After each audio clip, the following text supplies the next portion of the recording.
Hello students, welcome to the class. और cell biology का revision हम कर रहे थे यूसेट के एग्ज़ाम के लिए, क्योंकि सेल बायोलॉजी की ऑलरेडी ये जो है एक क्लास मैंने ले लिया यहाँ पे, जिसमें कि कुछ इंपॉर्टेंट पॉइंट्स, की पॉइंट्स डिस्कस करे थे जहाँ से क्वेश्चन बन सकते हैं। तो उसी सीरीज़ को कंटिन्यू करते हैं। सेल बायोलॉजी के बारे में ही हम थोड़ा सा डिटेल में और टॉपिक्स को कवर करेंगे। यहाँ पे भी सिर्फ इंपॉर्टेंट पॉइंट्स, की पॉइंट्स से डिस्कस करेंगे जहाँ से क्वेश्चन उठ सकता है।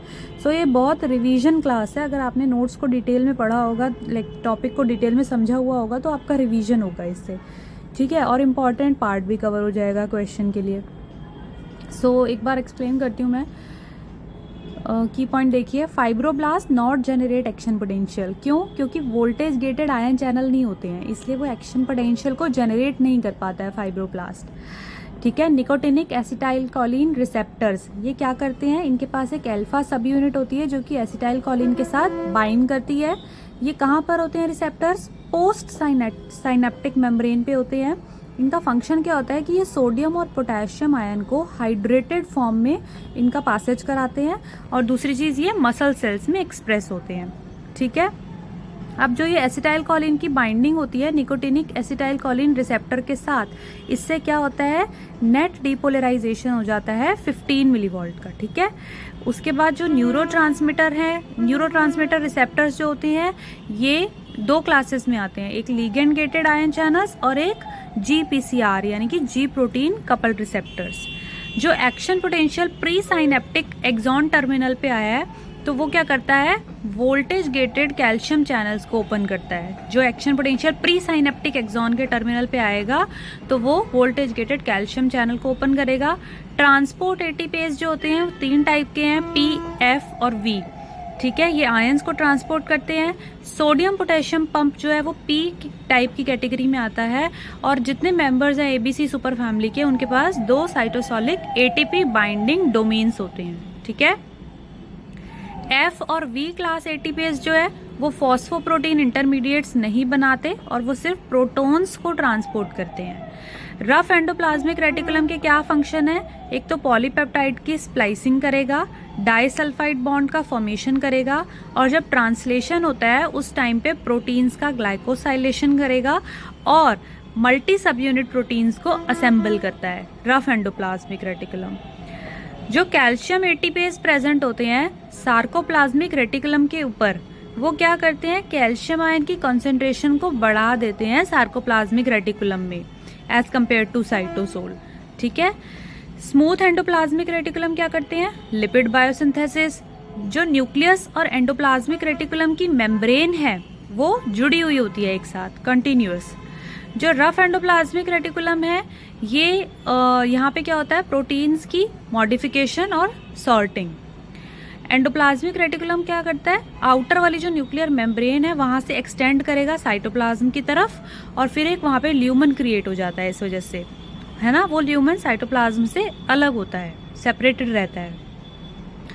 जो एक्सॉन है, जिसका अगर एक्सॉन का डायमीटर ज़्यादा है तो इम्पल्स जो है वो हाई स्पीड से जाएगी।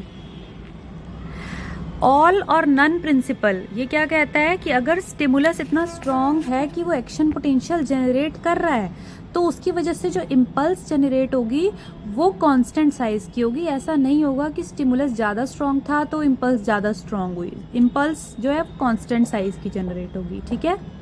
अच्छा, ग्रेडेड पोटेंशियल क्या होता है?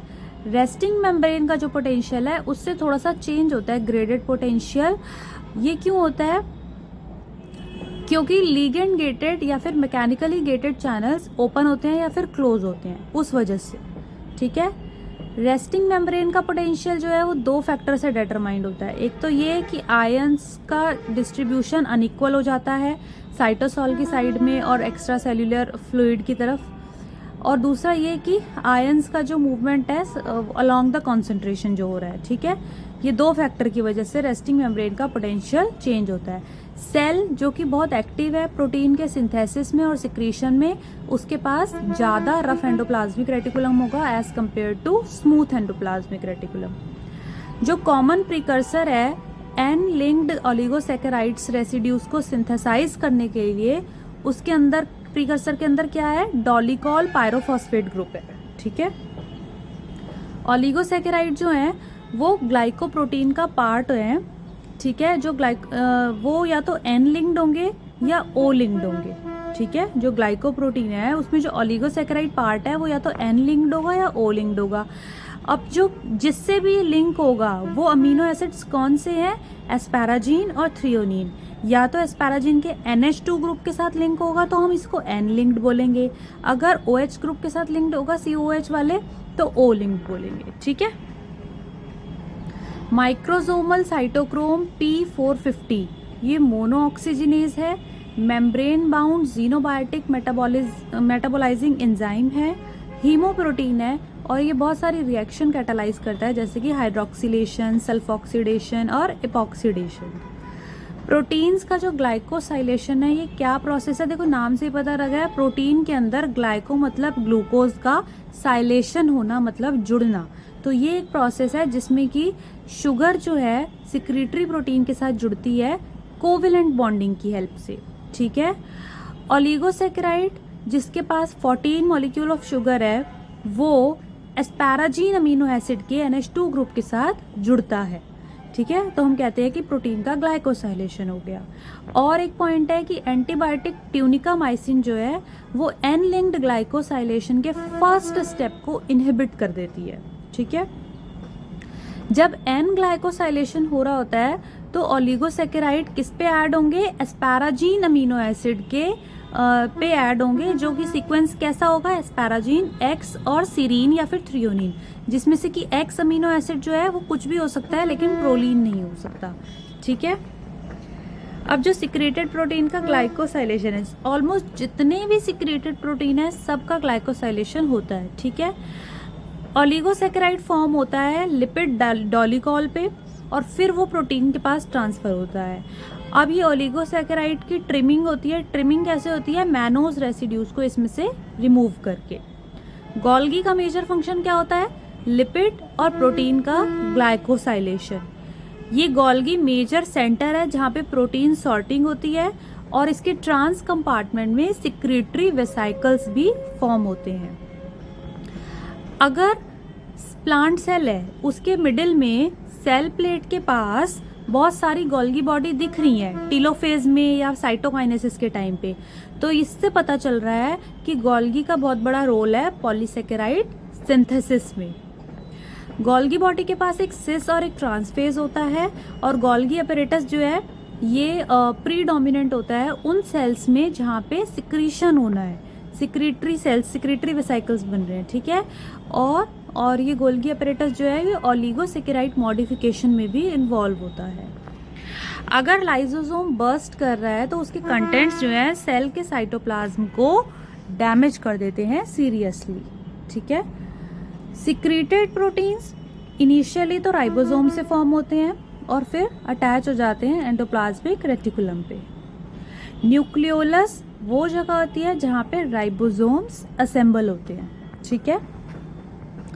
गोल्गी बॉडी की अगर हम बात करें तो यहाँ पे कोई फॉस्फोलिपिड सिंथेसिस नहीं होता, लिपिड्स का ग्लाइकोसाइलेशन होता है यहाँ पे, और प्रोटीन फिल्ड सैक अगर यहाँ पे रिटेन रह जा रही हैं विद इन द कई बार रह जा रही हैं तो वो लाइसोसोम फॉर्म कर लिया। यहाँ से पता चल रहा है कि लाइसोसोम कहाँ से ओरिजिनेट हुए हैं, गोल्गी बॉडी से, क्योंकि प्रोटीन फिल्ड सैक वहाँ पे रिटेन रहती हैं तो उनको लाइसोसोम बोलते हैं।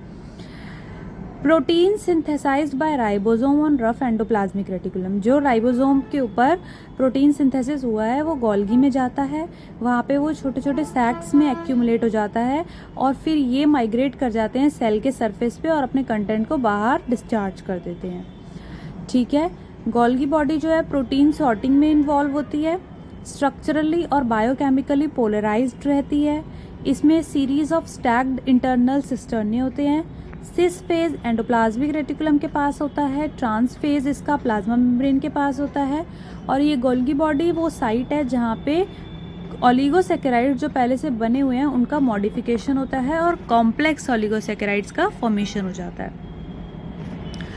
ओ लिंक्ड ग्लाइकोसाइलेशन में क्या होगा कि एन एसिटाइल गैलेक्टोसामाइन ओ ग्लाइकोसाइटिक बॉन्ड के थ्रू सीरीन या थ्रियोनीन के OH ग्रुप से जुड़ेगा, जिसके बाद धीरे धीरे करके एक एक शुगर सीक्वेंस में ऐड होते जाएंगे। ये टिश्यू में एसिड फॉस्फेटेज एक्टिविटी बहुत ज़्यादा हाई है तो इसका मतलब वहाँ पे लाइसोसोम कंटेंट ज़्यादा होगा। अगर सेल को ब्रोकन अप सेल जो है वो ब्रेक हो रहा है और फिर उसको सेडिमेंट कर रहे हैं सेंट्रीफ्यूगेशन से, तो जो नया स्ट्रक्चर बनेगा उसको बोलते हैं माइक्रोसोम। जितने भी लाइसोसोमल एंजाइम्स होते हैं उनको हम बोलते हैं एसिड हाइड्रोलेसेस। ठीक है, लाइसोसोम्स क्या करते हैं, एक्स्ट्रा सेल्यूलर इंटरसेल्यूलर मटेरियल को डाइजेस्ट करते हैं। जितने भी लाइसोसोमल एंजाइम्स हैं वो एफिशिएंटली वर्क करते हैं एसिडिक पीएच पे। लाइसोसोम जो है उनका पीएच लोअर होता है then the cytoplasm. Lysosome originate कहाँ से हुए हैं, गोल्गी अपैरेटस से, और लाइसोसोमल एंजाइम्स जो हैं वो सिंथेसाइज कहाँ पे हो रहे हैं, राइबोसोम्स पे that are present on endoplasmic reticulum. Lysosomes polymorphic हैं, हेट्रोजीनस ऑर्गेनल्स हैं। लाइसोसोम के पास क्या होता है, फॉस्फेटेज, लाइपेज, प्रोटीएज, लेकिन पॉलीमरेज नहीं होते। अच्छा, मार्कर एंजाइम जो है to go from Golgi to lysosome क्या मार्कर है, फॉस्फोमैनोज। माइटोकॉन्ड्रिया जो है मार्कर की तरह काम कर रहे हैं फॉर साइटोक्रोम ऑक्सीडेज, और लाइसोसोम जो है वो मार्कर की तरह काम कर रहे हैं फॉर एसिड फॉस्फेटेज। वैक्यूल जो प्रेजेंट होते हैं प्लांट सेल के अंदर they are analogous to lysosomes. अच्छा, प्लांट के जो वैक्यूल्स हैं वहाँ पे पीएच भी एसिडिक होता है, ऑटोफेगी होती है, सॉल्यूट एक्यूमुलेट करते हैं ये वैक्यूल्स और टर्गो प्रेशर को मेंटेन करते हैं। ऑटोफेगी में क्या होता है कि सेल्यूलर कॉन्स्टिट्यूएंट्स रिसाइकल होते हैं। एक्टिव राइबोसोम में क्या होगा, पॉलीपेप्टाइड की चेन सिंथेसाइज होगी एन टर्मिनस से सी टर्मिनस की डायरेक्शन में। So this was all about today's class. Next class में हम कुछ और इंपॉर्टेंट पॉइंट डिस्कस करेंगे। अभी सेल बायोलॉजी की यूनिट को ही कवर करेंगे क्योंकि कोई भी टॉपिक छोड़ना नहीं है। भले ही 1 लाइन की फॉर्म में पढ़ रहे हैं, रिवाइज कर रहे हैं, लेकिन सारे टॉपिक्स यहाँ पे कवर होने चाहिए। So see you soon in next class. Thank you.